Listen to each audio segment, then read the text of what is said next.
Hey, what's up mga friend? May gagawin na naman tayo dito ngayon. Gagawa tayo ng Rouser 135. Hindi ito yung ginagawa natin yung nakaraang araw kasi blue yung tangke ng ito ang pula. Buting-ting, everything na naman tayo. May kakaliputin tayo ngayon. Tingnan natin kung ano sira nito. Boss, pandara boss.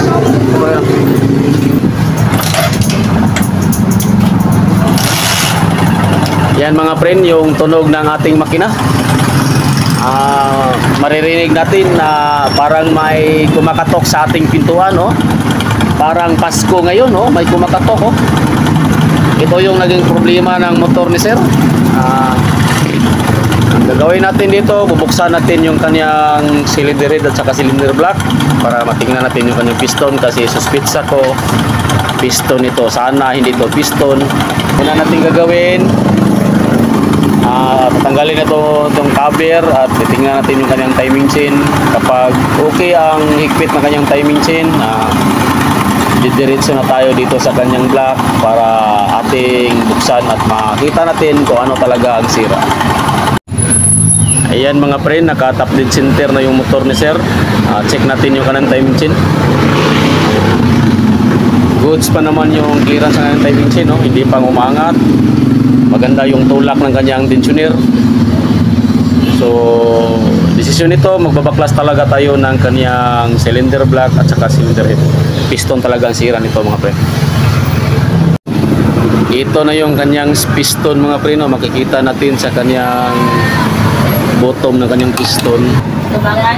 Sa bottom ng kanyang piston, makikita natin na natabunan ng oil.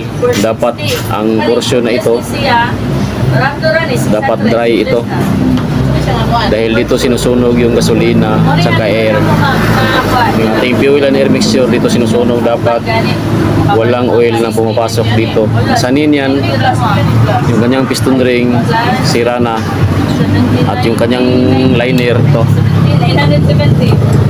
kanyang liner ito maluwag na ito.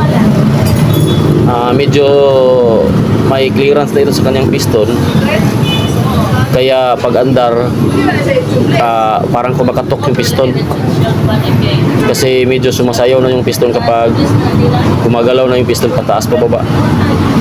So ito yung sanhi ng medyo maingay yung kanyang makina, parang may kumakatok. Maluwag na yung ating piston mga friends sa ating bore. Yan, palaki na yung kanyang side play. Sa play na ganito, ito may problema, pero sa play na patagilid dito sa kanyang piston, sa banda dito, kapag umuuga siya, okay lang yun. Bawal sa umuga dito sa side di piston, kasi yung kinukuna ng sukat ng ating piston at saka ating liner, itong dalawa lang, ganitong dalawang side, yung sa skirt niya dito lang yun sinusukat, sukatan. Kaya ito, kaya nagkaroon ng ingay kasi maluwag na. So paparibor na natin, standard pa man yung piston ni sir, ribor natin ng 25. Pero babala lang po sa mga na mayroong Rouser 135, wala pong original na ribor ng Rouser, kasi ang Rouser 135 dinisenyo po siya sa stock bore, stock piston. Kapag gusto nyo ng original, bumili kayo ng buong bore kit set. Original na bore, original na piston, magkasama na sila. Pero ito, hanapan natin kasi medyo low budget tayo ngayon. Sabi ni sir, paribor muna natin, pero bibigyan din natin si sir ng replacement na maganda yung quality ng ating ilalagay na piston.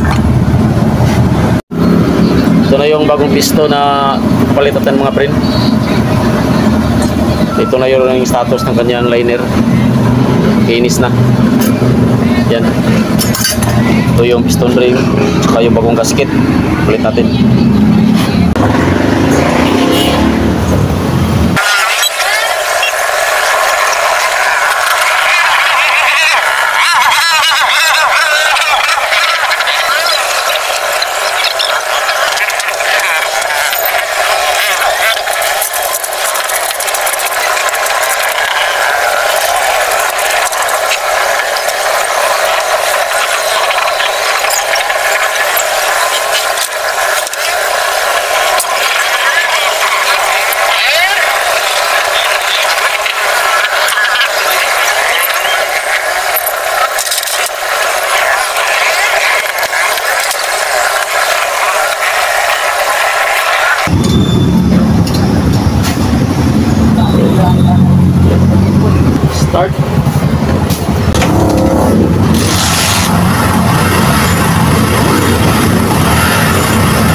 Maandar na. Di na maingay, di na katulad kanina na libag ito.